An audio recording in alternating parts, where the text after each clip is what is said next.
El 60% de las leyes que se aprueban en el Congreso de los Diputados provienen de las instituciones europeas. Quien no dedique capital a esto se va a quedar atrás. ¿Y cómo se puede captar ese capital privado para que se invierta en España y no en otros países? Pues a partir del año 2035 no se van a poder vender coches nuevos de combustión nueva. ¿Tú crees que el ciudadano de Galicia o el vasco o el madrileño se considera europeo? Nuestros edificios se van a incorporar al ETS. El tema de las comunidades energéticas. ¿Qué está pasando en Europa? ¿Qué estamos haciendo en España? Y si vamos por el camino adecuado o no. Las emisiones de mi casa me van a costar dinero. Yo tengo que decir aquí algo, que tengo un equipazo. Le pedimos un favor, si le vamos a pedir un pequeño favor. ¿Tú conoces a Nadia Calviño personalmente? Bueno, Luis, ¿qué videopodcast hemos tenido hoy aquí? Yo diría que lo he disfrutado un montón, porque además es que nos ha dicho unas cuantas cosas bastante interesantes este invitado, que es Nicolás González Casares, y que es eurodiputado, y que está en la Comisión de Energía de la Unión Europea. Hombre, yo creo que en este primer podcast que ponemos aquí a disposición de todos los oyentes o de los videoyentes que tengamos aquí, a mí me ha parecido muy gratificante también un poco conocer la figura y el trabajo de un eurodiputado. ¿Qué realmente se está haciendo allí? Porque todo lo que están haciendo allí o lo que se defiende allí, al final nos termina afectando a nosotros. Y muchas veces somos como un poco como somos el último eslabón de la cadena, ¿no? Pero yo creo que lo que está contando, yo creo que nos puede aclarar muchas cosas, ¿no? Muchas cosas. Es que vienen unos años que más vale que nos pongamos las pilas, tanto a nivel empresarial como a nivel social. Lo que nos ha comentado es clave. Yo creo que ha dado unas fechas o nos ha puesto unas fechas encima de la mesa. Yo creo que hay que tenerlas muy claras, muy concretas y tenerlas bien apuntaditas porque vamos a estar viviendo, yo creo que un momento de cambio importante, ¿no? Ha puesto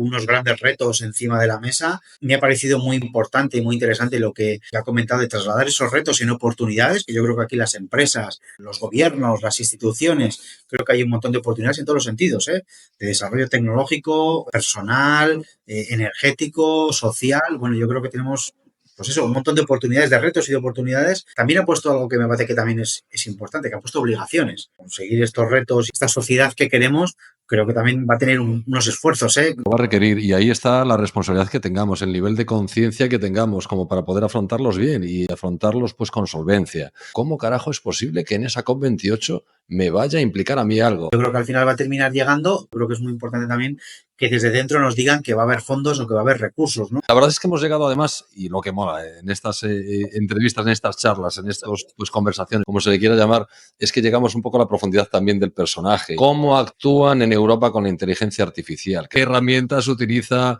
a efectos de desarrollo personal? ¿Compensa o no compensa ser político?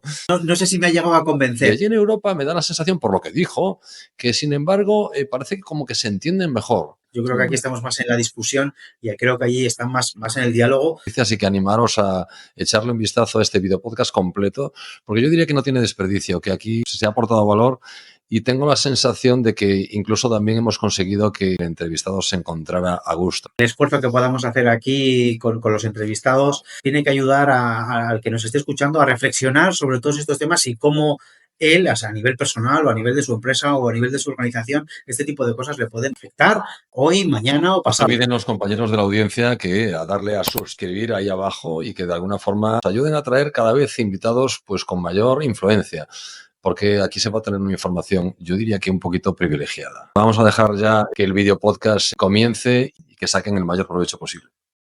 Hola, Nicolás, muchísimas gracias por estar aquí con nosotros. Hola, ¿qué tal?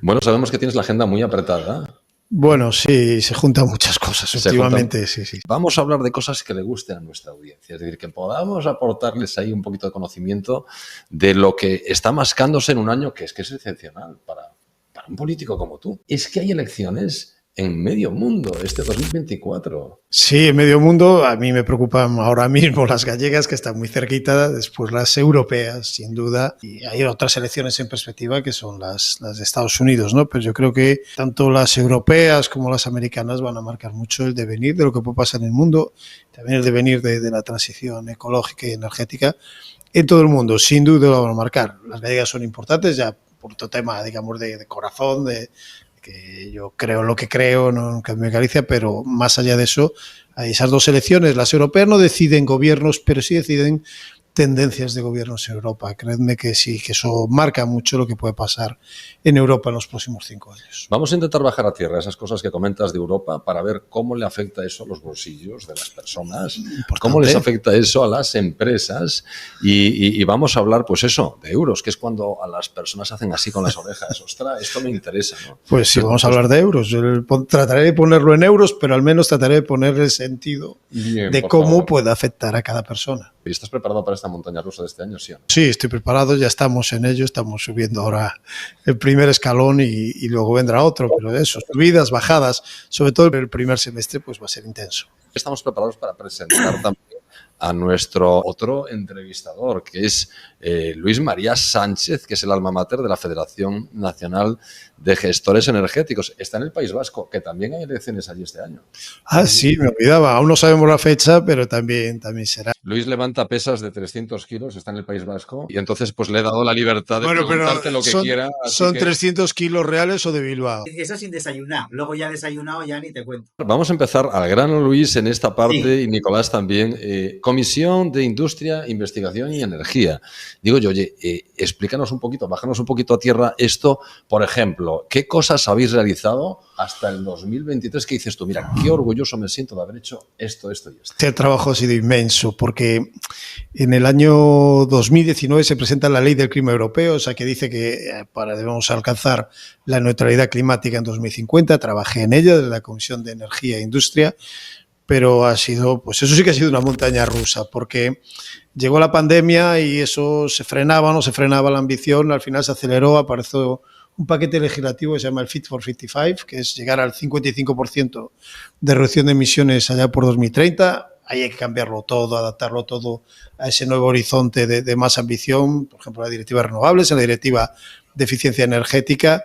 Luego viene la invasión de Ucrania por parte de Rusia, y eso genera también una distorsión y una disrupción del mercado de la energía con todas las tensiones inflacionarias, que todos vimos los precios que había de electricidad. Nadie creía.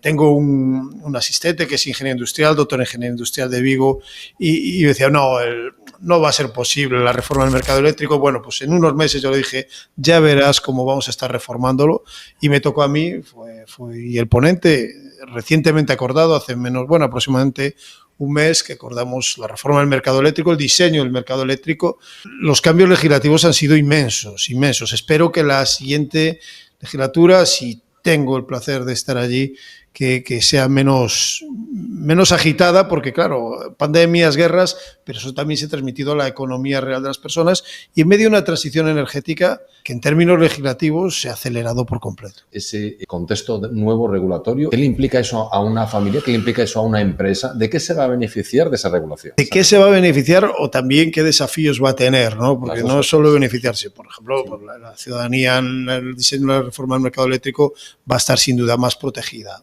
Mucho protección más social, ¿no? Protección social y también de las empresas, porque los precios se va a reducir volatilidad, es decir, ahí se fomentan los contratos a largo plazo, los bilaterales, pero sobre todo también basado en la descarbonización. Durante esta crisis antes le decíamos a los ciudadanos, no, mira, hay que invertir en renovables porque además de ser limpias, de caminar hacia una neutralidad climática y luchar contra el cambio climático, son fuentes de energía más baratas. Pero claro, llegó esta crisis y decía, pero ¿cómo estamos metiendo más renovables y ahora pagamos más la electricidad, por ejemplo? Eso creaba una distorsión, y yo creo que ahora hemos dado un refuerzo a esas herramientas para que eso se vea de verdad en el mercado, y la gente, yo por ejemplo a las empresas que ya tengan cierto tamaño las invito a buscar esas herramientas, a hacer contratos bilaterales, a invertir sin duda en soluciones de autoconsumo también para las empresas, porque por ahí, y desde luego en eficiencia energética. Nicolás, si me permites con eso que estás diciendo, he analizado esa directiva que ha salido, y es verdad que ha habido un cambio. O sea, hemos dejado de hablar de las energías renovables y que las energías renovables iban a salvar al mundo, ahora hablar de la eficiencia energética, pura y dura. O sea, la eficiencia energética sale en la directiva, no sé, 350.000 veces. Pero eso no genera confusión. Yo me pongo en el lado de las empresas o del que nos esté escuchando ahora, ¿no? Es que muchas veces es que no sabe por dónde tirar. Porque ahora mismo sé que tengo que hacer cosas de eficiencia energética que no he hecho en 40 o 50 años, que también hay una responsabilidad de las empresas y de los usuarios que igual no han hecho todo lo que deberían, ¿no? Pero es que me dicen que apostaría por las renovables, pero es que ahora no me interesa porque como la energía ha bajado, igual las renovables ya no los amortizo tan rápido como esperaba. O sea, creo que en un momento, no estamos en una situación un poco de confusión. Es que es una situación de buscar el equilibrio en cada momento, ¿no? Es decir, invierto en eficiencia, voy por renovables, desde luego, eficiencia, que es decir, la energía más barata y la mejor y la que no tiene emisiones es aquella que no se gasta. Por lo tanto, conseguir no gastar es lo más importante primero, siempre que mi actividad lo permita. Es decir, esto no quiere decir que no gastar significa no crecer, ¿no? Pero hemos demostrado que consumiendo menos energía también puede haber crecimiento económico y también emitiendo menos también puede haber crecimiento económico. Por lo tanto, más eficiencia y más renovables. Es cierto que las señales de precio a veces para las renovables, para las inversiones renovables, pueden, si tiende mucho a cero el precio, pues habrá quien diga, oye, esto no me da rentabilidad. Por eso esas herramientas que pueden poner en marcha los estados digamos, contratos bilaterales que se llaman, donde si el precio del mercado está más bajo, el estado remunera, y si está más alto, la empresa remunera al estado, ¿no? Es decir, que hay un equilibrio que mantiene una estabilidad, y los bilaterales, donde yo animo a empresas renovables a que inviertan en renovables, pero además garantizo que le compro energía a un precio más o menos tasado. Eso da estabilidad y puede hacer que las personas también, no solo las empresas, las personas también reciban esa estabilidad en los precios, ¿no? En ese contexto, además, ligado a la COP, el tema de la descarbonización y estas cosas, la directiva europea última que salió estaba muy relacionada con ese impulso al Energy Efficiency First. ¿Tú eso cómo lo ves? ¿Merece la pena que primero gestionemos lo máximo posible y lo mejor posible lo que tenemos y después ya pondremos renovables? Es un trabajo paralelo y muchas más direcciones. Es decir, cuando hablamos de energía no solo hablamos de electricidad, hablamos de las renovables, son muy, digamos, electrificadoras, sí, pero sí, tenemos otro tipo de renovables como es la bioenergía, donde también hay que poner matices, pero yo creo que tenemos que trabajar en todo. Ahora, sí que en estos últimos años hemos consumido menos energía, pero hay algo importante, a veces es destrucción. Es decir, lo que no podemos seguir es por una destrucción de la industria. Entonces, ahí hay que hilar muy fino. A mí no lo veo de manera paralela. Eficiencia, renovables, pero más cosas. Es decir, nos queda un transporte por descarbonizar, que es mayoritariamente fósil.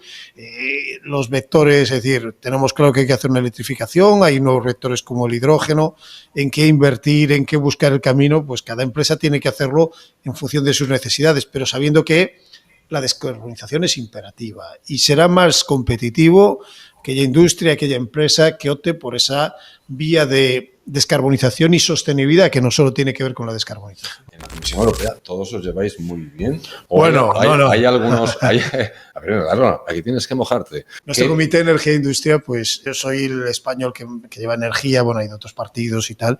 No es lo mismo un polaco que tiene mineros que van al carbón y que dice, no, yo quiero seguir con el carbón, y que son muy reticentes, que un español que ve oportunidades en las energías renovables, o un danés, ¿no?, que tiene un negocio montado a través de una industria del viento. ¿Y quiénes son los más peleones, Nicolás? Bueno, yo me considero peleón ahí, ¿no?, pero siempre basándonos en cuestiones de ciencia. Digamos, dejaría aparte a aquellos que no siguen la ciencia, pero dentro de los que estamos, digamos, en un contexto de que creemos que hay que avanzar en la descarbonización y que el cambio climático existe y que es provocado por el hombre, España ha cogido un gran papel, también, desde luego, alemanes. Los franceses siempre están en su mundo nuclear, no quiere decir que renuncien a las renovables, pero yo he tenido pues, discusiones intensas con los franceses en los últimos años, tanto en renovables como en la reforma del mercado eléctrico, porque ellos siempre van a defender su nuclear, lo cual no quiere decir que su nuclear sea muy eficiente, pero es su tecnología, ¿no? Sí que es muy normal tener, por ejemplo, yo que estoy en el Comité de Energía, pues relaciones bilaterales con los países, con los Estados miembros que trabajan en esto. Ellos también hacen lobby en el Parlamento, no solo en el Consejo, que es donde trabajan los Estados miembros, hacen lobby en el Parlamento y se reúne contigo y te dice, secretario de Estado alemán, no nos gusta esto y tal, y bueno, pues algo de caso tienes que hacer, porque es Alemania, al menos es receptivo a la información. Luego ya veremos cómo lo tamizaremos. Esto es como lo que se llama cherry picking, ¿no? Dices, bueno, ahora me interesa seguir un poco los franceses y decirle que lo sigo y que me den cariño. Tienes que seguir una visión diferente. Es decir, tu país es importante, los intereses de tu país, pero mi grupo político también tiene unos intereses, y luego confrontar todo eso, ¿no? No es tan fácil. Yo creo que Europa se ve un poco como muy lejos, pero realmente que yo creo que es donde se cocinan las cosas, pero no somos conscientes de que la cocina se hace ahí, porque yo creo que al final, eso que estáis hablando de una directiva y de esas discusiones que pueden salir, al final luego el ciudadano, las empresas y el consumidor, hablando de energía o de, bueno, el ciudadano en general, ¿no? El 60% de las leyes que se aprueban en el Congreso de los Diputados provienen de las instituciones europeas, ¿no? Pero fíjate, a ver, decisiones tan simples y controvertidas, ¿no? Como decir, bueno, pues a partir del año 2035 no se van a poder vender coches nuevos de combustión en Europa, ¿no? Claro que afecta a los ciudadanos, y a los ciudadanos ya les afecta hoy, no en 2035, porque están pensando, oye, pues me voy a comprar un coche y ¿qué hago?, ¿no? Y esa es una decisión muy personal y que tiene que ver también con cuestiones económicas, ¿no? 2035 parece que ya está ahí y que bueno, que va a ser un cambio muy grande, pero no estamos viendo lo que está pasando en otros lados del mundo. Decimos, no, es que los chinos contaminan mucho, sí, pero un chino joven, cuando se va a comprar un coche, un chino, una china, es decir, se va a comprar un coche, ya se compra un eléctrico. Y nosotros estuvimos dudando ahí mucho tiempo si electrificamos más rápido, más lento, nuestras industrias un poco dudando si optar por esa transición energética, que Europa, bueno, en esto va un poco más rápido que otros bloques, pero lo cierto es que los chinos ya su tecnología directamente dicen, ¿para qué vamos a invertir en combustión? Y están invirtiendo en electricidad, en coches electrificados. Y se está haciendo con las materias primas. Y eso es una amenaza a nuestra gran industria europea de transporte, ¿no? ¿Cómo crees entonces que se debe de divulgar para esas buenas prácticas que tienen en otros países para que aquí hagamos algo parecido? Porque, ojo, en la COP28 los objetivos son tremendamente ambiciosos. No hablamos ya solo de triplicar las renovables, sino de dividir o de multiplicar los KPIs de la descarbonización. Es la leche. O sea que tenemos que hacer para el 2050, no, para el 2030, edificios ya que no consumen.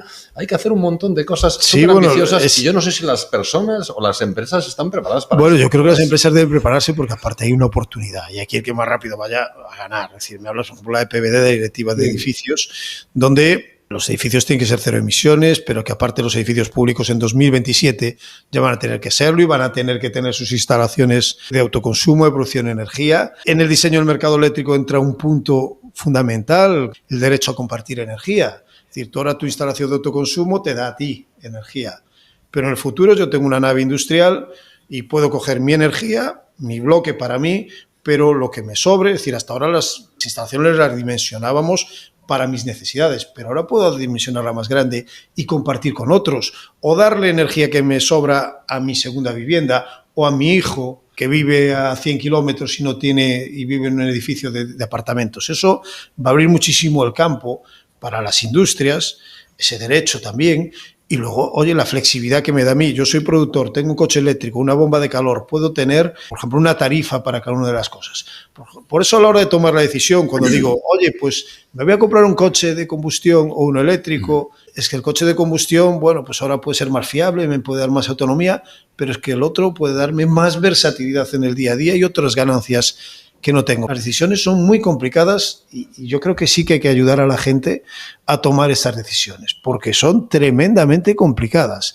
Y esto además, este retraimiento en la toma de decisiones también afecta al consumo de las personas. La realidad es que estamos hablando de euros. Todos tenemos una limitación de recursos y dices, ostras, ¿hasta dónde puedo llegar? ¿De dónde se saca el dinero para cumplir que no vamos a contaminar en 2050? Si vamos retirando progresivamente todas las subvenciones que damos a los combustibles fósiles y eso lo dedicamos a la transición energética, seguro que ahí encontramos dinero. Y aparte tiene que habiendo oportunidad, y por ejemplo en España y Galicia tenemos oportunidades muy importantes en esta transición energética, deberíamos optar por eso.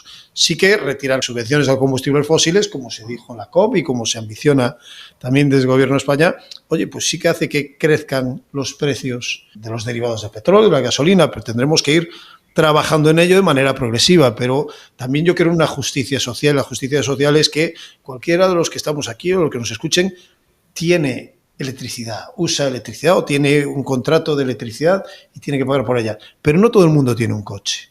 Entonces, traslademos esos apoyos que existen en el consumo fósil a todas las personas, que llegue a todas las personas, incluso a las más vulnerables, y ahí apoyaremos esa transición que necesita capital y los estados tienen que dedicar capital.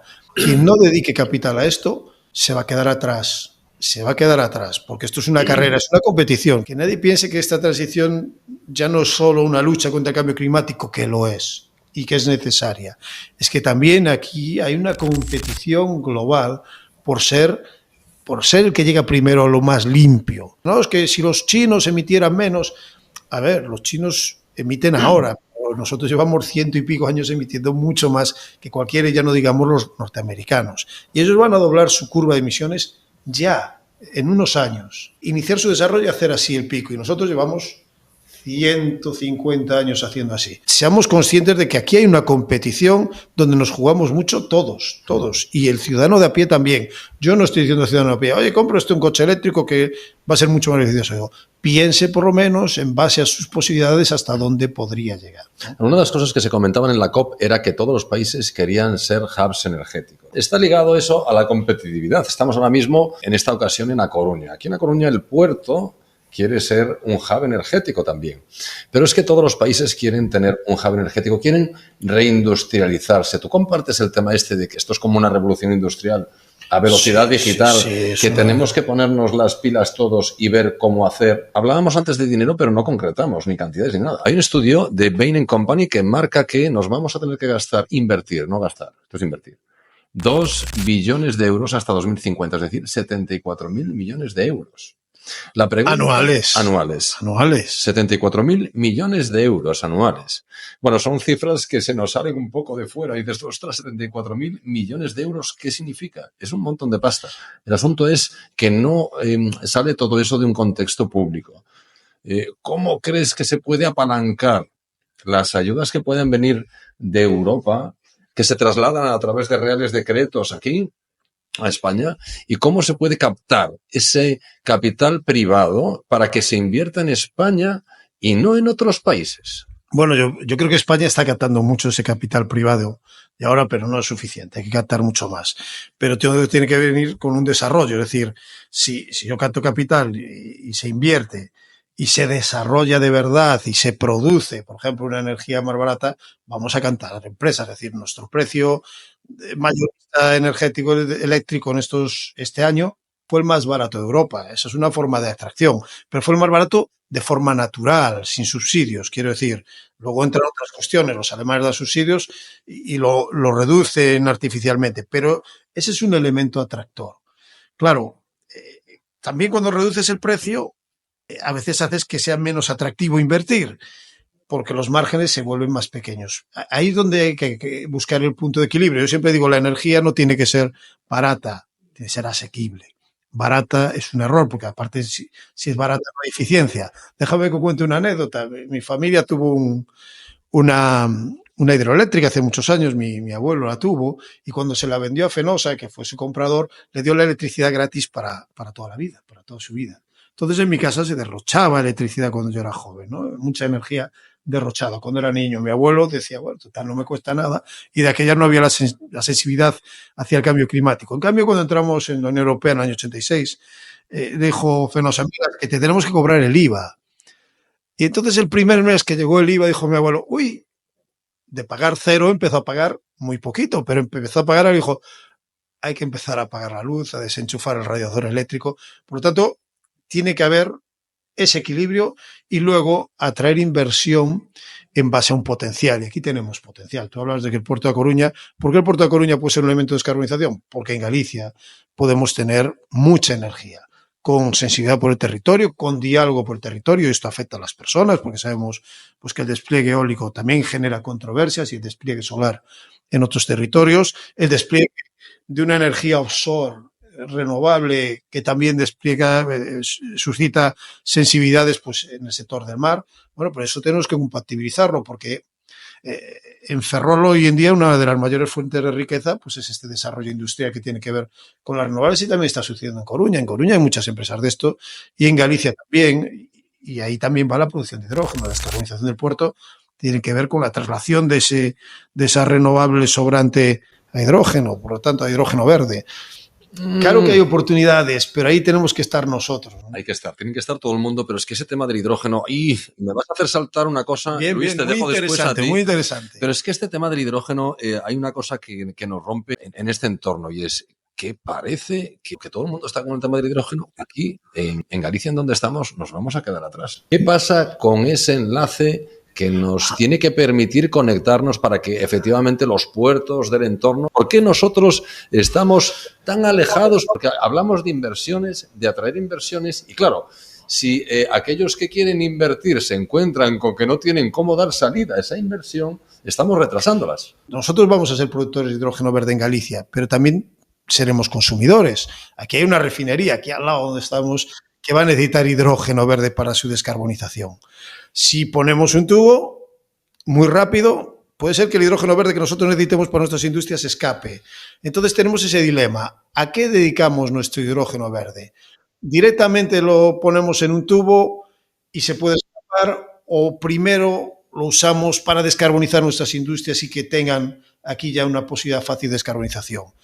Ese es un importante dilema, la velocidad y el ritmo y la toma de decisiones en cuanto a esto. Lo segundo es tener un respaldo renovable, porque no hay producción de hidrógeno verde si no hay electricidad renovable detrás. Y aquí mayormente significa, en gran medida, desarrollo eólico.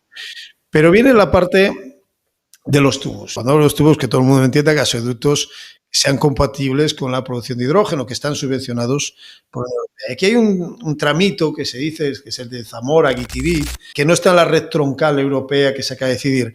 Y yo creo que eso va a estar en el futuro y va a estar, pero claro, tú para enganchar ese tubo necesitas un elemento productor, que es un electrolizador. Y ninguno de los electrolizadores gallegos entró en la competición europea, aunque reciben ayudas europeas. No entró en la competición de la red troncal porque se orientó directamente desde quien solicitó, que era una empresa apoyada por la Galicia, en su decisión, en su solicitud, dicen, es que queremos producir para la utilización local. Entonces la Comisión Europea dice, oye, pero si ustedes quieren producir localmente, entonces ¿para qué vamos a ir haciendo este tubo? En España, en esta decisión que hubo ahora, había diferentes solicitudes. La solicitud era para la red de hidrógeno, ¿vale? La red de hidrógeno, y también en punta tienen que estar electrolizadores, pues claro, si no, oiga, lógico, ¿para qué voy a llevar hasta la red allí? Eléctrica. Exactamente, ¿no? Entonces, venía la solicitud, ponía claramente que era para surtir las necesidades que había en las industrias, en varias que va a haber en Aspontes, también para Coruña, hay un proyecto también de Cerceda que va a surtir a la refinería, es decir, todo eso está apoyado también por los proyectos de transición justa. Pero claro, cuando tú especificas tan claramente que lo quieres para aquí, vamos a engancharnos, pero aprovechemos también nuestro potencial para mantener nuestra industria. Producir aluminio en Alcoa se hace con electricidad y será más barato si hacemos con electricidad renovable, pero también usa mucho gas. Ese gas, si lo retiramos, también el aluminio será más sostenible, no pagará CO2, estamos poniendo un ajuste de carbono en frontera, va a necesitar también ese hidrógeno verde Alcoa, ese tubo ya está hecho, desde Reganosa. Quiero decir que esto hay que equilibrarlo bien.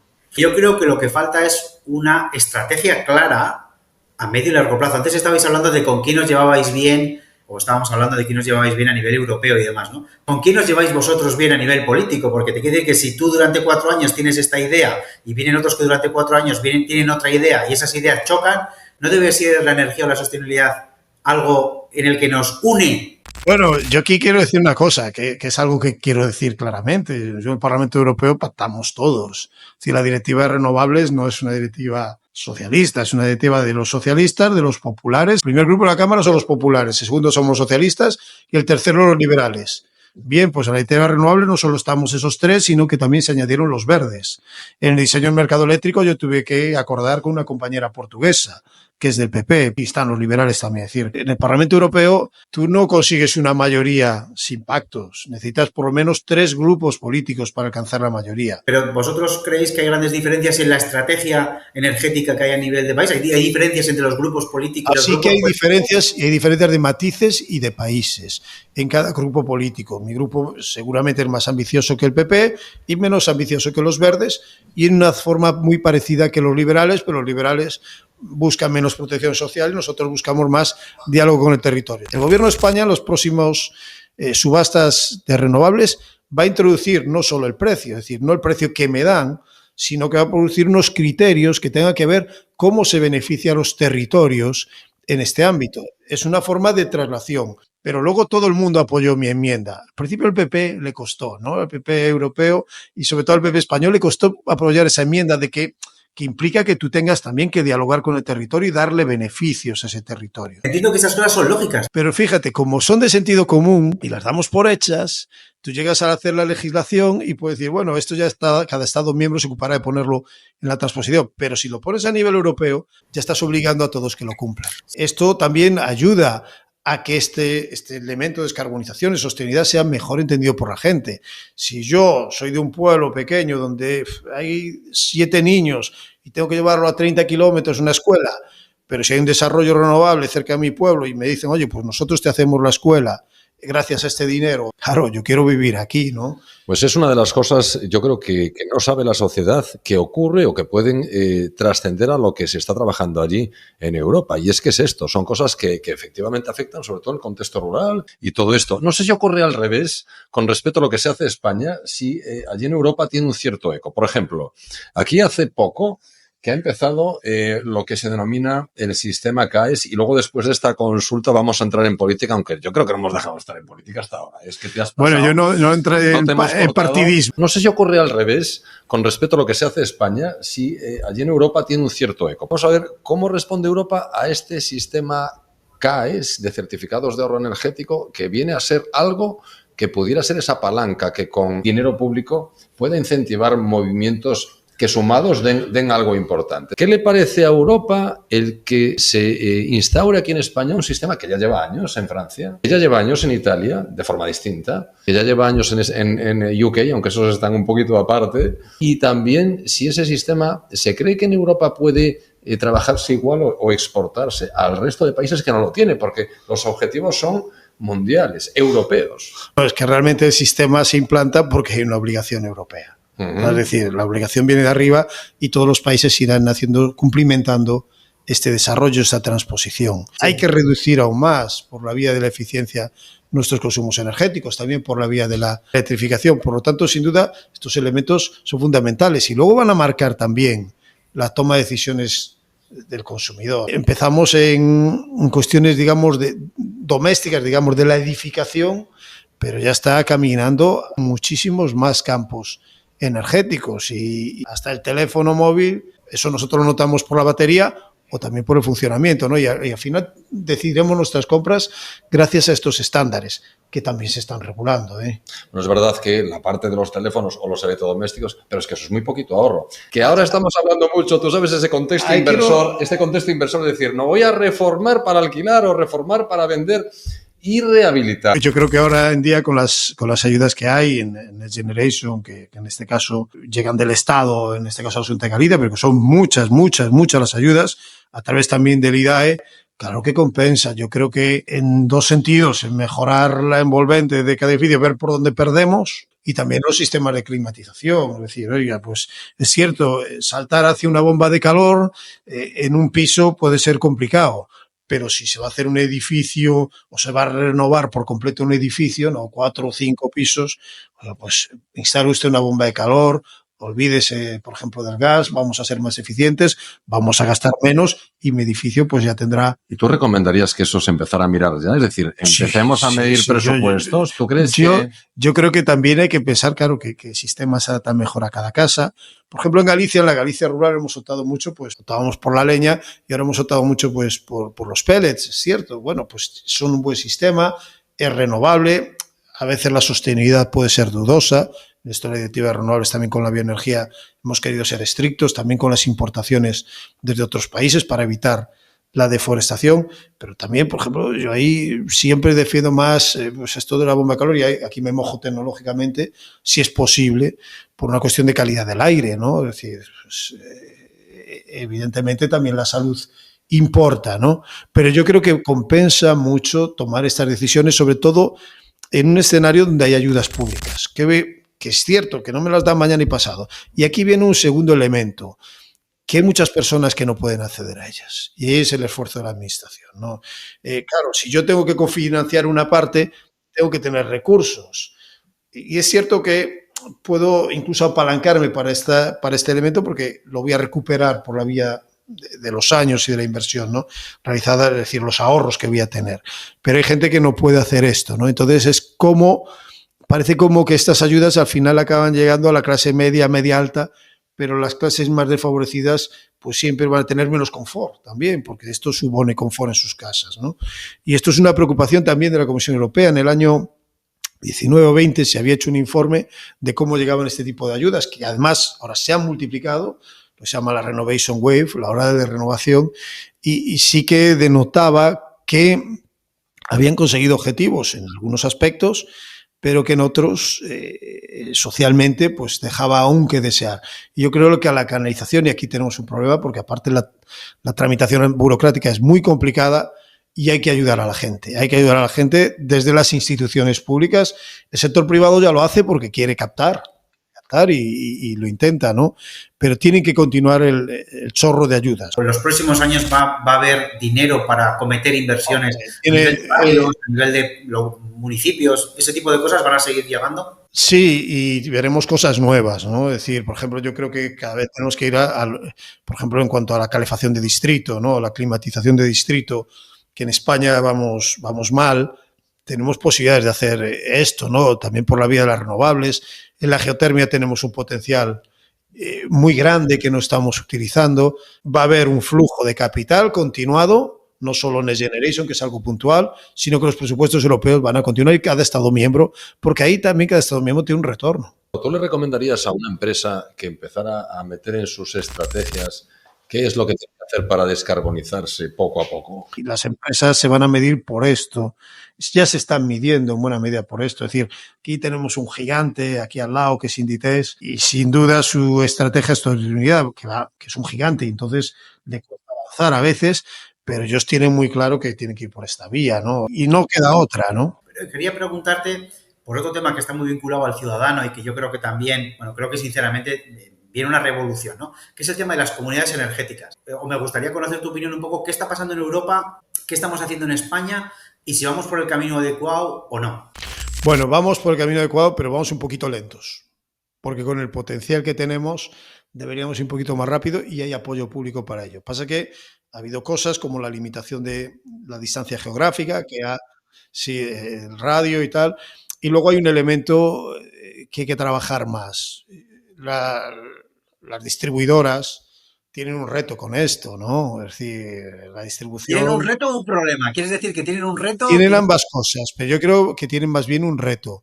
Y aquí hay que empezar a retribuir la flexibilidad. Hay que empezar a trabajar con elementos de flexibilidad, donde a esa posibilidad de autoconsumo, a esa necesidad de aumentar la red de distribución, yo también pongo otros elementos como a quien sea flexible, lo voy a ayudar y que la flexibilidad puede remunerarse o no y eso nos va a ayudar a tener esas redes de distribución más equilibradas, porque el problema que estamos teniendo a veces para el avance de las comunidades energéticas es cómo engancharse a la distribución, más allá de la remuneración que reciban al volcado a la red, lo que no utilicen, cómo engancharse a esa distribución. Las distribuidoras van despacito, también la comercialización, porque, oiga, pues me exige a veces inversiones y me está quitando negocio, ¿no?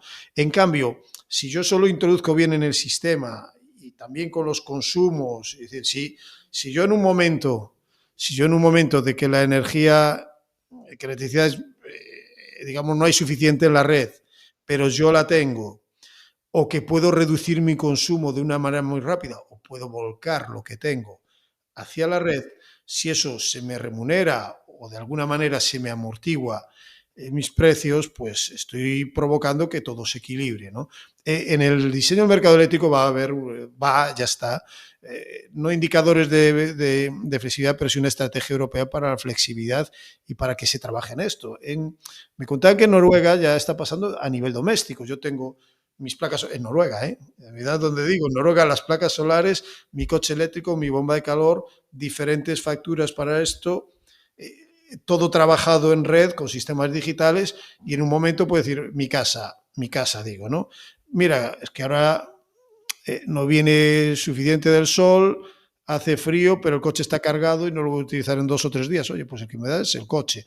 O que haya una necesidad muy grande en la red y diga, oye, pues me compensa descargar el coche y volcarlo en la red porque me van a remunerar y ya lo cargaré cuando haya luz. Es decir, esto lo vamos a ver en 5 o 10 años aquí. Yo creo que es un cambio de mentalidad. Y yo creo que da un cambio también de descentralización y de más poder al consumidor, esto que se viene a llamar el prosumidor, ¿no? Es decir, que nosotros vamos a ser consumidores energéticos, también gestores energéticos y productores energéticos. Un poco un camino de democratización de la energía que puede dar un cambio. Estás hablando de empoderar a la sociedad un poco. Lo que pasa es que jugamos con grandes empresas y con grandes lobbies. Sí. Que, lógicamente, todo esto que estamos hablando, que estamos de acuerdo en que ese es el cambio, estoy seguro que las presiones en vuestros despachos son importantes. Desde luego que sí. A ver, por ejemplo, esto que estoy hablando, pues alguien que venda gas no le gusta. Yo también entiendo que hay un espacio para el gas y para el gas descarbonizado. Yo también digo, por ejemplo, sí, en Galicia, que tenemos un potencial muy alto de producción de biogás, no estamos aprovechando casi nada. El norte de Castilla y León tiene un gran potencial. Hay un estudio de Sedigas muy importante y estamos dejando aprovechar aún gases renovables. También hay que invertir. En Galicia tenemos un rural que puede invertir mucho en esto, ¿no? Es cierto que Repsol, que está, perdón por decir un nombre comercial, pero ya hablamos de IMAD, sabemos de quién hablamos, sí. Está haciendo un gran esfuerzo por la descarbonización interna y está comprando e invirtiendo muchísimo en renovables. Ayer Josujan IMAD dijo en Davos que los fósiles no eran tan malos. Es decir, no dijo que estábamos dejando muy de lado los fósiles. Digo yo, joder, pues si Galicia, que es una potencia renovable, el 70% de la energía es importada y fósil. Me gustó mucho la respuesta de Teresa Riva, que dijo, tenía un gran concepto de ya hablaba en pasado. Es que es cierto que Repsol, que está, perdón por decir un nombre comercial, pero ya hablamos de IMAD, sabemos de quién hablamos, está haciendo un gran esfuerzo por la descarbonización interna y está comprando e invirtiendo muchísimo en renovables. Decirle a la gente en una COP que se acaba de acordar que el mundo debe caminar hacia un mundo sin combustibles fósiles y por el lado venir una empresa española decir, no, es que los fósiles son buenos y vamos, oiga, si usted consigue que el fósil emita cero, fenomenal, pero por ahora nadie lo ha conseguido. Y esta historia de los fueles sintéticos, de las gasolinas sintéticas, oiga, pues en el futuro puede que existan, pero van a ser mucho más caras porque hay unas pérdidas en la transformación enormes. Y oiga, si yo quiero tener un Ferrari de combustión y echarle un fuel sintético, muy bien, eso habrá que pagarlo al precio que hay que pagarlo, ¿no? Pero el común de los mortales, no sé, igual en 100 años, ¿no? Puede, pero en el horizonte que nos vemos. Vamos a ver una cosa, que es que, oye, que queremos entrevistar aquí a Josu Jonimaz. Tenemos unos líderes españoles muy importantes de campo de energía. Iberdrola es un gigante mundial, ¿vale? Muy respetado en el ámbito de la sostenibilidad. Repsol es un gigante también importante en el mercado energético, que ya no solo es un actor, digamos, del mundo fósil. Tenemos más empresas en España de primer nivel y son fundamentales para nuestro país, son estratégicas. Pero claro, no podemos obviar, y esto sí que tengo que decirlo, que estamos viendo un cambio climático, que estamos hablando de la sostenibilidad del mundo en que vivimos, del futuro de las personas que van a vivir en este mundo en los próximos años, que el planeta se caliente, y es una evidencia, y se calienta porque hemos emitido CO2 quemando fósiles. Y ese es un contexto, además, político. La política también es trasladar a la sociedad cosas y proponer cosas. Es un buen juego, pero es un poco tenso. Esa tensión parece como que se traslada a la sociedad. ¿Tú qué crees que debiéramos hacer, que debierais hacer los políticos para cambiar esa percepción que a veces la sociedad tiene de que, ostras, me están contando lo que les interesa? Esto lo cuento, podría ser lo que me interesa y es lo que me interesa, es cierto. Pero lo cuento porque hay unos científicos de todo el mundo que se juntan y hay una evidencia. Y la evidencia es que existe el cambio climático, que lo provocamos nosotros, que desde la revolución industrial han crecido las emisiones exponencialmente de los años 50 de este siglo. Pero no respondiste a mi pregunta. Te la voy a volver a hacer, Luis. Estamos ya en la parte política. Entonces, claro, esto es tensión. ¿Te das cuenta cómo empiezan a responder? Voy al grano, voy a la tensión. Lo que les apetece. Voy a la tensión. Hay que decirle a la gente claramente que... ¿Qué podemos decirle para que, o qué se te ocurre que debiéramos de cambiar, que se debiera de cambiar en el contexto político para que las personas, y aquí te estoy sugiriendo, es una muy buena oportunidad para convencernos de que tenemos que participar en las elecciones de este año? Dinos, ¿qué se te ocurre para cambiar esa percepción y hacer que las personas realmente dicen, oye, voy a votar a este, que es mi ideología, porque creo que se pueden hacer este y este cambio y no van a estar lidiando unos contra otros como a veces los medios de comunicación nos hacen? Y quizás pueda suceder. ¿Qué sugieres? Yo lo que sugiero es que, primero, hacer algo en este camino de la sostenibilidad, del cambio, es rentable. Rentable no solo en No, términos... esta pregunta trasciende a la parte de energía. Estamos en la parte Sí, de sí, sí, política. sí.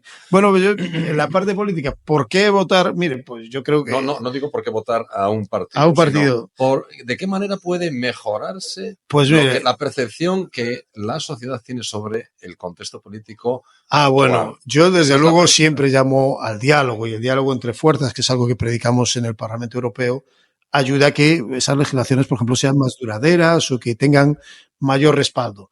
Nuestra dificultad a veces es transmitirlo, de que aquello que hacemos aquí lo hacemos con el diálogo. Porque la gente piensa que se hace a través de la polarización, no se hace a través de diálogo. Claro que hay que polarizar. Entre el diálogo y la discusión yo creo que hay una línea ahí muy difícil y hay que hablar más diálogo y menos discusión, yo creo. Por ejemplo, con el Partido Popular en el Parlamento Europeo, coincide una cantidad de veces con ellos votando. A ver, a veces cualitativamente es más importante la parte que no coincido, pero no nos olvidemos de que hay diálogo y el diálogo es importante. Y despolarizar parte también de tender puentes y derribar fronteras. Base también a unos ideales de progreso social, de respeto por el planeta y también de las oportunidades. Es decir, por ejemplo, yo creo que España y que Galicia, en este entorno que estamos ahora, tiene oportunidades de reindustrializarse, de caminar juntos hacia una economía más sostenible, que a la vez es una oportunidad, y podemos atraer muchísimo a nuestro país. Ya oye, está bien el sol y la playa, pero yo creo que el panorama en los próximos años va a cambiar mucho, en cuanto al turismo, en 20, 30 años vamos a ver cambios muy importantes, porque va a haber zonas que van a ser menos visitadas porque no van a ser tan atractivas, al menos en ciertos periodos del año, y otras van a cambiar, y eso supone retos también para nuestro país, y yo creo que ahí deberíamos caminar todos con una idea clara. Es decir, yo lo que digo es que hay espacio para el diálogo, lo defiendo cada día, acuerdo cada día con, digamos, no quiero decir mi contrario, pero sí mi rival político o nuestros rivales políticos, y que esos espacios existen, pero siempre dentro de un margen de respeto por la democracia, respeto por la ciencia, y abandonar pues los campos que hoy en día se están creando de populismo y negacionismo, ¿no? Voy a decir una cosa, es decir, el Partido Popular ahora mismo, el europeo, no solo el español, tiene dos opciones: o seguir pactando con los socialistas y liberales, como venimos pactando desde hace 70 años en la Unión Europea, es decir, es la base, los socialdemócratas y los cristianodemócratas, y ahora los liberales somos la base de esto, también los verdes están en este consenso, o el Partido Popular puede optar por caer en las manos del populismo, que yo creo que además lo va a desmembrar y lo va a ir descuartizando. Pero ¿tú crees que el ciudadano, en este caso de Galicia, tú crees que el ciudadano de Galicia o el vasco o el madrileño se considera europeo? Yo creo que España tiene un nivel de sentimiento europeo más elevado que muchos países de su entorno. Somos una generación en que hemos visto el desarrollo que ha tenido nuestro país, uno con la democracia y dos entrando en Europa. Y seríamos ciegos y además desagradecidos si no defendiéramos esto. Que seamos conscientes de que también tenemos que defenderlo, y se defiende votando, pero también haciendo pedagogía con las generaciones más jóvenes, de que los caminos del populismo o la respuesta fácil, porque esto que estábamos hablando de transición energética no es fácil. Quien diga que no va a costarnos, miente. Votar en unas europeas es importante, y votar a aquellos partidos que defienden el proyecto europeo también lo es. Bastantes partidos a lo largo de este año. Interesante, están las elecciones gallegas, así que yo te pediría partido y resultado. Primero las que tenemos más cerca, que algunos dicen que se deben de interpretar en clave nacional, yo no lo sé, pero la primera son las gallegas, ¿no? Entonces, esas gallegas, partido y resultado. Primero, de interpretar en clave nacional, yo como gallego voto a quien quiero que me represente en Galicia. Y lo que quiero es que Galicia, que está creciendo menos que el resto del Estado, creando menos empleo, creando menos empresas, parece una Galicia estática y que va en una deriva de, bueno, vamos creciendo a los poquiños. Entramos en una inercia que es muy peligrosa, porque estamos perdiendo grandísimas oportunidades. Y Galicia tiene que incorporarse a lo que está haciendo España y el gobierno de España, pero no en clave nacional, sino que tenemos que ir por esta vía de mover, agitar, tomar de verdad nuestras competencias. Es decir, ahora cada vez que hay un problema industrial, el gobierno de Galicia dice, ay, es que España no sabe. Pero si tenemos las competencias, seamos conscientes de lo que somos. El resultado es que si la gente de las las ciudades, las villas, los que votaron en las generales se movilizan, en Galicia va a haber un cambio. Y yo creo que si esa movilización es suficiente, el cambio lo va a liderar el Partido Socialista, aunque ahora todo parezca más revuelto. Las siguientes son el País Vasco. Uy, el País Vasco es ahí una carrera, ¿no? De los candidatos que menos se conocen son los que tienen más posibilidades. Al candidato del PNV, que es nuevo, lo conoce muy poca gente, al de Bildu no es muy conocido, en cambio el nuestro, que es Eneco Andueza, el del Partido Socialista de Euskadi, que posiblemente es el más conocido, pero claro, ahí se vota mucho a lo que representa cada partido, ¿no?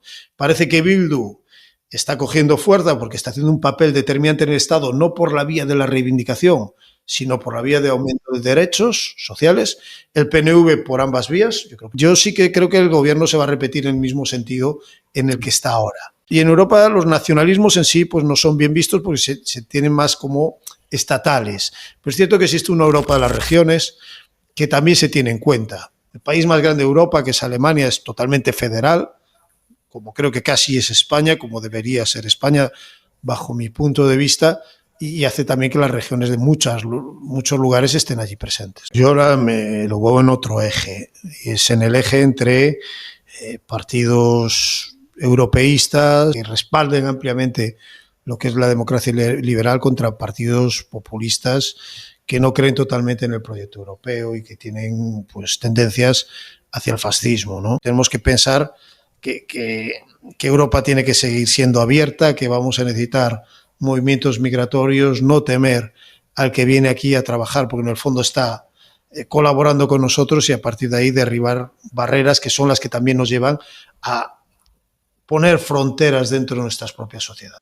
Ahora mismo no, iba a comentar que lo que estabas diciendo esto, Nicolás. Ahora hay un verdadero problema. Yo pongo encima de la mesa, si me permites, Alberto, un tema que me parece muy importante. Se está hablando de todo lo que tenemos que hacer, de las ayudas, del cambio, de tal, pero eso no lo podemos hacer con los recursos humanos que tenemos ahora mismo aquí. O sea, tenemos una gran falta de mano de obra, de profesionales, de tecnología. O sea, tenemos unos retos que me parece que son brutales, que los tenemos aquí además, que se han marcado unas fechas que el 2030 está aquí ya. O sea, ya vamos, lo estamos viendo. El 2050 parece que está muy lejos, pero lo tenemos enseguida. Pero con la situación que tenemos en España, en el ámbito de la mano de obra, vamos a tener muchísimos problemas para poder llegar a cumplir con esos objetivos. Pues eso yo llamo la centralidad, que no quiere decir el centro, sino la centralidad de unas ideas que nos han traído hasta aquí con progreso, que no las abandonemos, que necesitamos seguir siendo abiertos, ¿no? Y hablo de abiertos a que van a tener que venir migrantes, que vamos a tener que formar, que se van a tener que integrar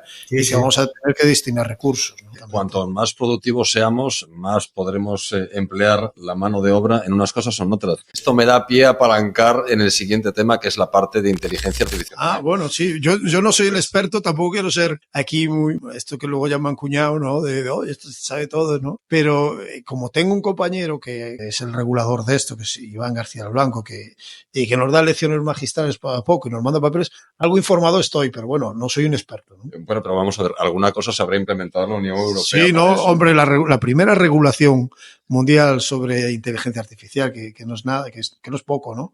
Y aquí en Coruña, que va a ser el cerebro español de la regulación de la inteligencia artificial, pues es importante hablar de esto, creo. Sí. En el Parlamento Europeo ya hemos integrado la inteligencia artificial en... Bueno, pues mira, el Parlamento Europeo tiene una división específica para, digamos, transición digital y de inteligencia artificial, y una vez al año hacen como una pequeña feria y nos enseñan innovaciones, algunas son de robótica, pero tienen como una especie de intranet con apps. Antes de que existiera ChatGPT, por ejemplo, tú cogías un texto eran versiones beta, cogías un texto y decías, bueno, pues quiero el resumen de esta legislación en 5 páginas. Y en la maquinita te da 5 páginas.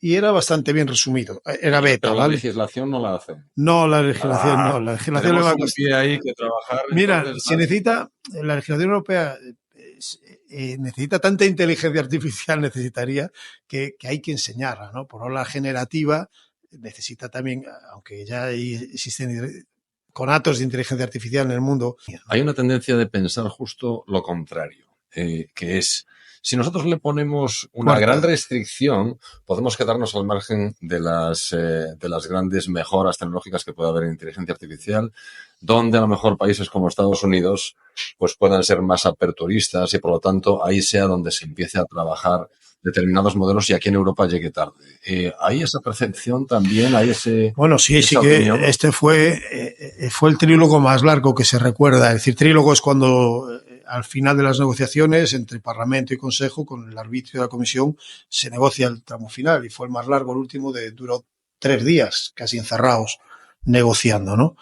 Y la gran discusión era esa, es decir, hasta qué punto se puede poner, digamos, limitaciones sin menoscabar la posibilidad de progreso e innovación. Y eso fue la clave. Y al final lo que se impone son los estándares éticos de nuestra sociedad. Es decir, pues nosotros no queremos que ir por la calle y que haya una cámara que me identifique y que además esa identificación le venda los datos a otro y tal. Es decir, estar totalmente controlados, tener nuestras libertades garantizadas y que nuestras, digamos, que no se vean, que no haya una utilización de lo que nosotros mismos somos como personas. Es decir, el respeto a la integridad de cada uno de nosotros, pero también de la colectividad. Por ejemplo, hay un elemento que ha quedado fuera. Esto los Estados miembros lo han defendido mucho, que es las innovaciones de inteligencia artificial en defensa.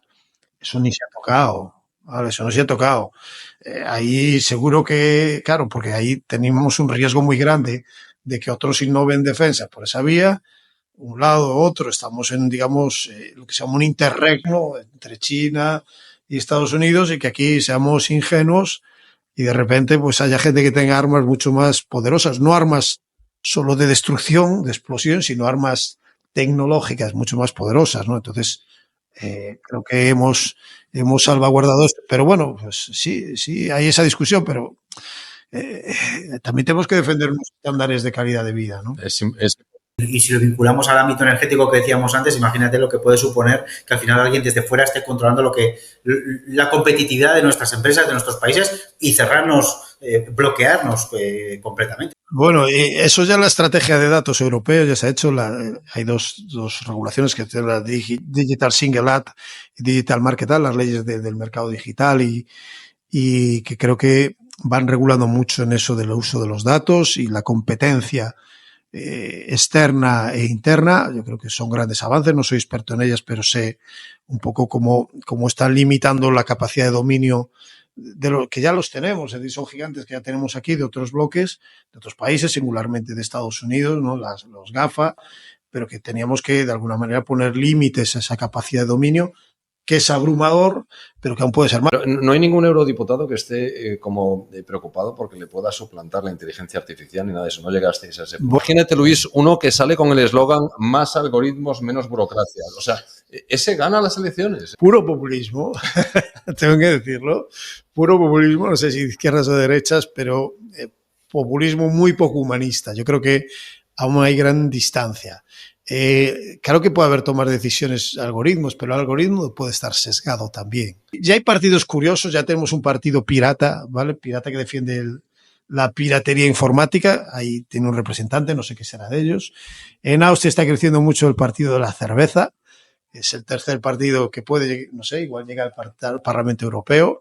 Bueno, pero yo creo que el de la inteligencia artificial aún le queda un camino que recorrer. Cuando lleguemos a ese nivel de que la inteligencia artificial pueda llegar a reproducir todas las sensibilidades de tanta gente, ya entonces poco vamos a tener de trabajo, no solo los eurodiputados, sino el resto de las personas. Yo creo que te vamos a invitar a este videopodcast el año que viene y vamos a ver la evolución de esta tendencia. Luis, no sé si tienes alguna cosa más. A ver si desde Europa son capaces de sacar una regulación para la inteligencia natural. Para fomentar y promocionar la inteligencia natural. Qué pie más bueno has dado para el siguiente tema, que es precisamente el de desarrollo personal, que es un poco donde nos metemos con una parte un poquito más personal. Ya está haciendo así el cuello y de a ver qué me van a preguntar. A ver qué me van a preguntar. Pues al final de cuentas ese es un elemento que es importante, que no se enseña en todo el sistema educativo. Y digo yo, esto igual puede tener un inicio precisamente en Europa. Al final, el contexto educativo es el que marca cómo cambiamos como sociedad. Sin embargo, en ninguna parte del sistema educativo se enseñan a desarrollar contextos de, productividad, de autoconocimiento, de estas cosas. A ti, para llegar a donde estás, que has empezado en la parte de enfermería, y ahora eres eurodiputado en un tema especializado de energía. ¿Algo has hecho? También llevo salud, pero pasa que no derivo por este ámbito. Pero ¿Algo has también hecho en contextos de salud, alimentación, no sé, no lo sé? Dinos cuál es un poquito tu ingrediente de éxito. Anima, si quieres, a hacerse políticos que no estáis muy bien en esa tendencia de no, yo quiero ser político, no, yo quiero ser bombero, policía, pero político no. Nadie lo dice. Alguna cosa debe de haber. Anímanos y dinos qué elementos, digamos, has utilizado tú para llegar a... Bueno, yo no soy ingeniero en cuestiones energéticas. He aprendido porque he hecho cursos, he tratado de formarme, pero tengo a gente muy buena a mi lado que me está diciendo todos los días, mira, esto es así, así, así.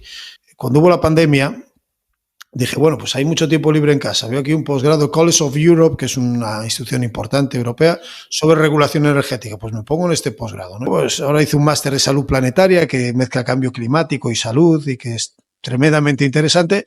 Lo voy haciendo a medida que puedo. De hecho, pues a veces no suspendo porque... Es decir, no suspendo o no entrego o apruebo. Quiero decir, o hago las cosas o no las hago, ¿no? Entonces a veces dejo alguna asignatura pues para el siguiente cuatrimestre, pero ahora ya me queda nada. Estoy con mi trabajo de fin de máster que tiene que ver, por ejemplo, con esto, es decir, cómo eficiencia energética y renovables, las adaptaciones en eficiencia energética y renovables pueden mejorar la salud de las personas, ¿vale? Esa relación que existe.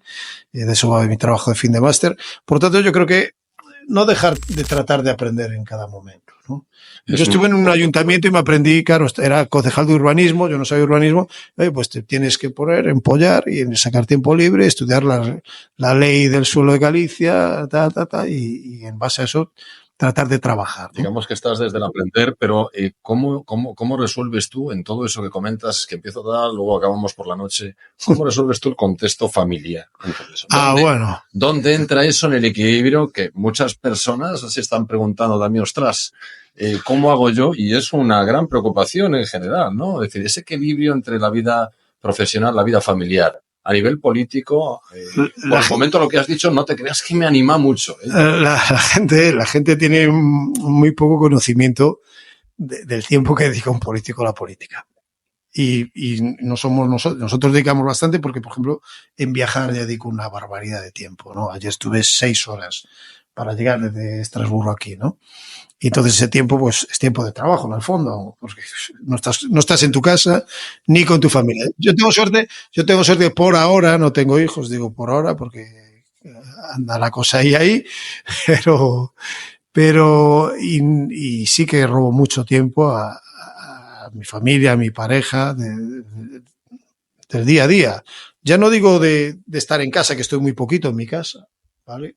Como máximo 2 días a la semana, como máximo, sino del día a día también robo tiempo, ¿no? ¿Tu casa la consideras tu zona, digamos, del entorno donde estamos ahora o en Estrasburgo? ¿Qué consideras No, mi casa es la LIN. ¿Vale? Mi casa es la LIN. Luego sí que en Bruselas, pues tengo que pasar ahí muchos días, pero al final la boya la tienes en donde la he tenido siempre. Yo siempre he estado, por ejemplo, empadronado en mi pueblo.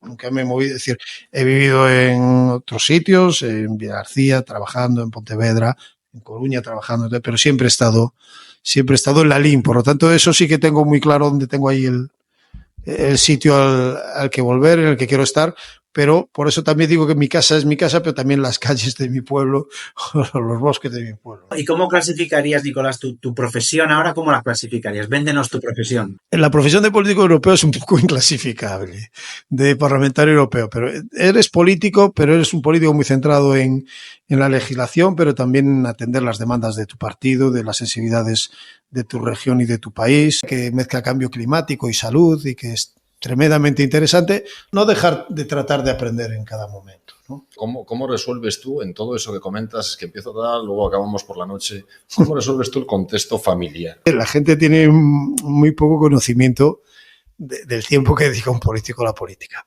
¿Tu casa la consideras tu zona, digamos, del entorno donde estamos ahora o en Estrasburgo? Mi casa es la LIN. Luego sí que en Bruselas, pues tengo que pasar ahí muchos días, pero al final la boya la tienes en donde la he tenido siempre. Yo siempre he estado, por ejemplo, empadronado en mi pueblo. Y por lo tanto, eso sí que tengo muy claro dónde tengo ahí el sitio al que volver. ¿Tu profesión ahora cómo la clasificarías? Véndenos tu profesión. La profesión de político europeo es un poco inclasificable, de parlamentario europeo, pero eres político, pero eres un político muy centrado en la legislación, pero también en atender las demandas de tu partido, de las sensibilidades de tu región y de tu país. Hay diferentes esferas, tu país, tu grupo político, tu partido político, los intereses europeos. A ver, yo tengo que decir aquí algo, que tengo un equipazo. Yo a veces en un día tengo 3 o 4 eventos en el que tengo que hablar. Uno de salud, otro de eficiencia energética, otro tal. Claro, eso me lo tienen que escribir. Yo no soy, esto sería ya ni Einstein, ¿no? Y entonces, pero claro, luego tienes que transmitirlo. Y unas veces lo transmites en español, otras en inglés. El idioma, yo algo de inglés sabía, pero los 6 primeros meses estudié como un negro, ¿no? Estudié como un negro, sí, sí. Bueno, es lógico, oye, y tú utilizas la técnica de la almohada para resolver los problemas. Sí, mucho tiempo. sí. La almohada y dice, a veces me dice mi pareja, pero oye, que hay que empezar a hacer esto. Y dije, no, estoy aquí. Y dice, ¿pero estás haciendo esto? Digo, estoy pensando, estoy planificando el día. Digo, pero tienes que coger un avión, no sé cuándo. Sí, pero mira, lo estoy diciendo, lo que llevo en la maleta, ¿a dónde tengo que ir primero? Tengo la reserva del parking. Es decir, que todos necesitamos esos tiempos no, ya no de almohada, de posalmohada, de saber así un ratito de planificar todo Y el en día. ese trajín diario, donde hay un montón de ruido, ¿hay algún espacio para algún contexto de, no sé, me pregunto, de mindfulness, de meditación, esto que hay ahora que parece que hay algún contexto de eso que necesitas? Mira, yo tengo una técnica. O que digas, vamos a parar, vamos a parar, paramos y ahora fuera ruido, déjame 5 minutos, me voy al bosque, hago algo, a ver, lo que más me relaja a mí, mi afición más grande es, fuera de mi vida familiar y de amigos, es irme a la montaña. La montaña es lo que más me relaja y me ayuda. Y cuando no puedes irte y no puedes estar, piensas en la próxima vez que vas a poder ir. Y entonces eso ya me relaja bastante. Digo, mira, pues tal fin de semana voy a poder ir tal. Y entonces eso me relaja. Ahora, por ejemplo, las elecciones que hay, no va a haber descanso hasta después del 18 de febrero, que tenemos autonómicas y voy a venir todo el fin de semana, voy a hacer campaña. Estoy pensando ya en el siguiente fin de semana, que ya me he prometido a mí mismo que voy a coger 3 días para irme a la montaña. Entonces eso, cuando viene el estrés, digo, bueno, pero ahora piensa en los 3 días. Esto lo aprendes ya de pequeño antes, cuando te empiezas a levantar temprano, yo que soy muy siestero, digo, joder, qué poco dormí, pero tengo media hora después de comer para dormir la siesta. Y con la promesa de la siesta, pues voy aguantando el estrés del día.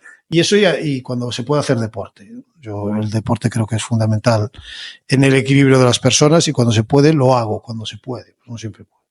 Danos un titular relacionado con el contexto de la eficiencia energética y con esto yo creo que ya vamos a ir terminando. Sí, eficiencia energética en los edificios. Estamos esperando que salga alguna directiva relacionado con la eficiencia energética en los edificios debido a lo que a priori en la presidencia española de la Unión pues se llegó a algún tipo de acuerdo, ¿no? Adelántanos, ¿cuándo va a salir eso y qué va a tener un poquito así a grandes rasgos? Está en el tramo final de negociación, yo creo que en este semestre, en lo que queda de legislatura, que es hasta junio, va a ser acordada y será un gran avance. Pero claro, viene con muchas obligaciones, pero volvemos a hablar antes, con muchas oportunidades. Estamos en año electoral, oportunidades, que mola más que obligaciones.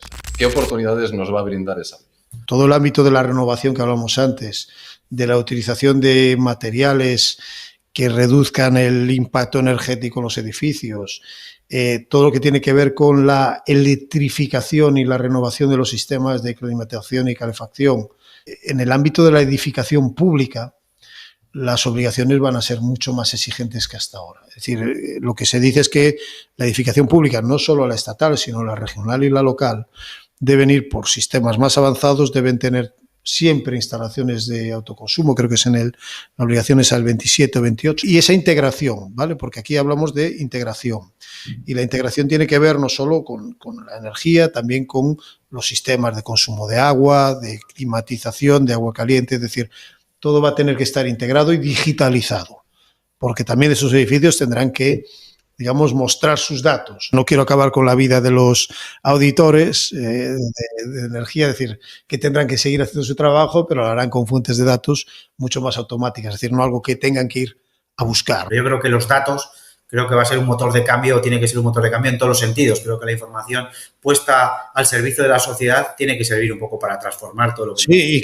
y que los sistemas de digitalización en nuestra casa nos van a ayudar, es decir, a que tomen ellos las decisiones. Siempre intento ser positivo, sabiendo que, por ejemplo, mucho de lo que hemos hablado va a necesitar una gran voluntad de la sociedad y va a haber muchos fracasos y muchas tensiones, ¿no? Sobre todo en la transición energética.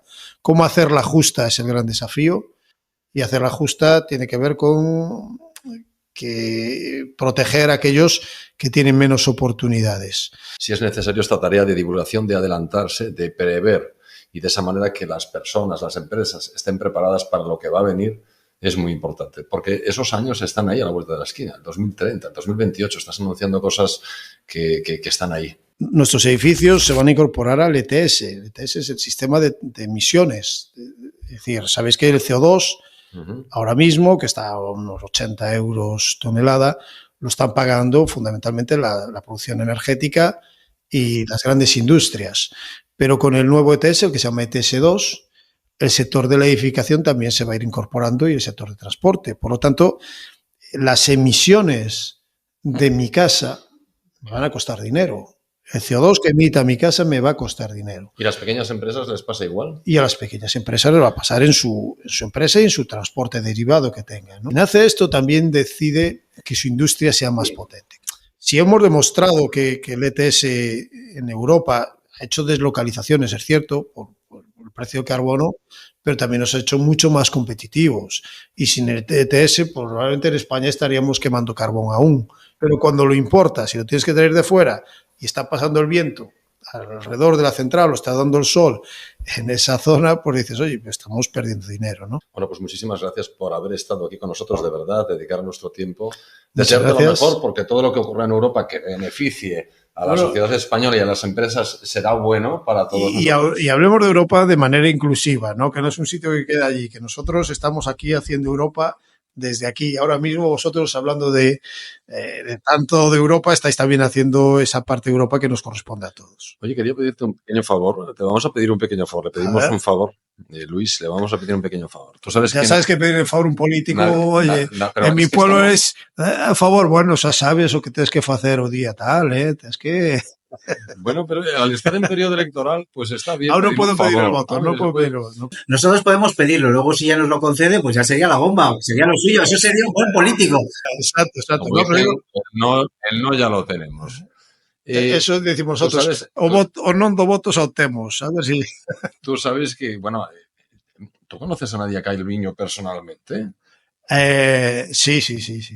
Bueno, pues entonces Nadia Calviño, que ahora mismo está en el Banco el BEI, claro, Europeo de Inversiones, y que, bueno, pues supongo que tendrá tiempo de sobra, porque hoy en día... Nadia Calviño ahora mismo que acaba de entrar y dirá, ostras, pues qué cantidad de tiempo disponible tengo. Tenemos que conseguirle, porque Nadia Calviño es de Coruña, Luis. Es una exportación que hemos realizado aquí tras un contexto educativo extraordinario, y es una persona que efectivamente parece tener extraordinarias cualidades, sin duda, independientemente del partido político. Tenemos que conseguir 30 minutos de Nadia Calviño como sea. Bueno, yo me comprometo a intentarlo. Pasa que los 30 minutos de Nadia cada vez son más caros, no me refiero en términos económicos, sino en términos de tiempo, porque ahora vive en Luxemburgo, se ha trasladado de Madrid a Luxemburgo. Y entonces lo tendrá más complicado, pero siempre, he de decir que siempre vuelve a Coruña, Nadia siempre vuelve a Coruña, más de descanso que otras cosas, suele venir en vacaciones. Bueno, yo la conozco a ella y a la familia, que tengo que decir que además tiene sus orígenes en Lalín. Nadia nació en Coruña, pero su padre en Lalín, y su abuela. Es decir, son lalines. Calviño es un apellido de mi zona, ¿no? Pero sí, hombre, yo lo intentaré, me comprometo a intentarlo, pero claro, tiene unos compromisos. Juega un papel relevante también. Va a jugar un papel, déjame que lo diga, va a jugar un papel definitivo en esta transición energética. Fundamental. Yo creo que también el objetivo de Nadia y la lucha, la pelea por ese puesto tiene que ver con el papel que va a desarrollar en un futuro que va a ser ya, porque, por ejemplo, ayer salió una noticia que Northvolt, que es una planta de baterías que se instala en Suecia, pues recibe un préstamo del BEI de 1.000 millones de euros, ¿no? Esos 1.000 millones de euros de transición ecológica. Y una cosa que dejó ella preparada en el gobierno de España, que da un tramo de los fondos de recuperación por gastar, que son aproximadamente 60.000 millones de euros, se van a, dicen, esta palabra no me gusta porque no es muy español, vehiculizar a través del BEI. Es decir, que el garante de esos 60.000 serán casi todo préstamos a empresas. Esto lo diseñó ella y lo diseñó aquí y ahora lo va a ejecutar allí también. Entonces ese dinero se va a ir hacia empresas, pero con el BEI actuando de garante. Yo creo que es muy interesante pues la posibilidad de inversiones también estratégicas en este ámbito. Es decir, ella estaba volcada en España con la transición digital y ahora va a estar con las dos transiciones en el BEI, ¿no? Bueno, sin duda es una categoría. Yo quiero decir que es una persona extraordinaria, amable, encantadora, con una familia magnífica y la inteligencia de algunas personas se ve. Es transparente y esa es totalmente natural. Bueno, como también lo es el positivismo que trasladas y que te estamos súper agradecidos, de verdad. Muchas gracias. Y queda el favor, bueno, pues queda en el aire ahí, yo lo intentaré. Desde luego que lo voy a intentar. Y cerramos este primer video podcast y encantados con nuestro primer invitado, Nicolás. Muchas gracias. Muchas gracias a vosotros. Luis, Alberto, un placer.